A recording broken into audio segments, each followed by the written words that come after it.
Isang tanghali, mga kaporma. Nandito ako muli sa project namin dito sa likod. Ito nga po yung update ko po ngayon. Ito pong ginagawa po namin bulb. Ito po, bali nagpipinish na po tayo ng mga poste na binuhusan po kahapon. Ayan po. Ayan po. Nagpipinish na po tayo. Bali plastering na po tayo ng mga poste rito.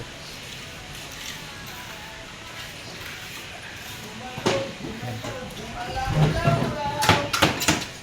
At dito nga po, kompleto na po yung ating mga depombardyo ng poste. Pinopirmahan na rin po yan, pati yung ating bill. Ayan po. At mamaya po ay bubuhusan na rin po natin ito yung mga kaporma, itong ating mga poste. Ayun po. Tuloy-tuloy po yung trabaho po natin dito ng ating mga manggagawa, yung mga arpintero, at saka po ating mga mason. Ayan po. Plastering. At meron po yung nagtutuloy.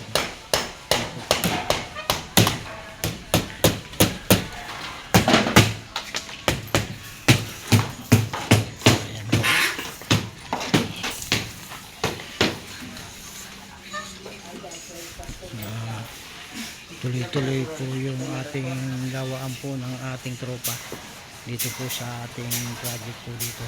Ayan po. Maganda po ang panahon ngayon, mainit. Ayan po.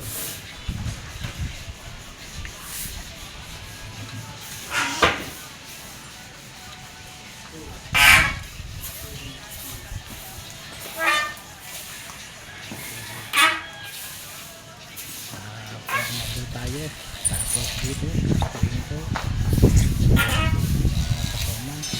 yung ating tubular, kunin mo doon sa likod, putol tayo ng 2 meters.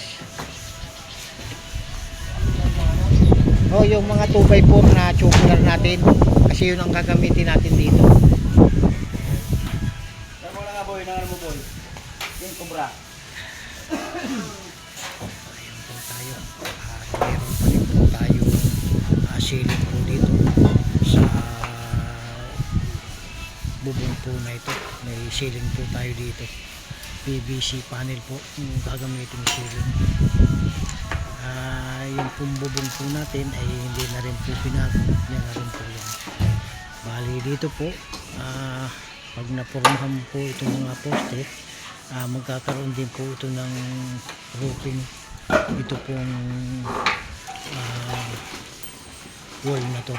Ayan po mga kaporman. Tuloy-tuloy naman po yung ating sitwasyon po dito ng ating trabaho.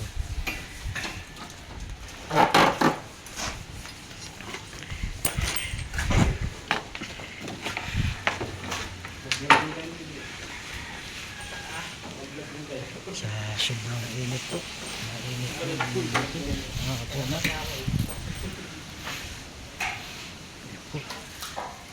Patapos na po itong plastering po dito. Bali dalawang mason po yung nagpa-plastering at yung aking mga karpintero po dito naka-prepare na rin po yung kanilang mga forma para po diyan. Maraming salamat po mga kaporman. Paki-like lang po, paki-share at paki-follow.